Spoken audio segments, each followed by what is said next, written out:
అంజీ, సృష్టిలో అత్యుత్తమమైన మానవ జన్మను పొందడమే మహాపుణ్యం. ఆ పుణ్యాన్ని పదింతలు పెంచుకునే మార్గమే ధర్మం. ధర్మాన్ని రక్షించు, అది నీకు రక్షణ ఇస్తుంది.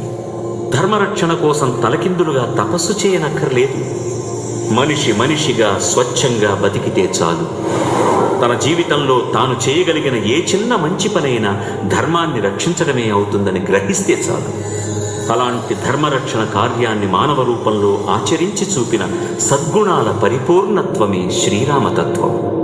ఆ రామతత్వానికి దాసోహమని సేవించడమే ఆంజనేయ తత్వం.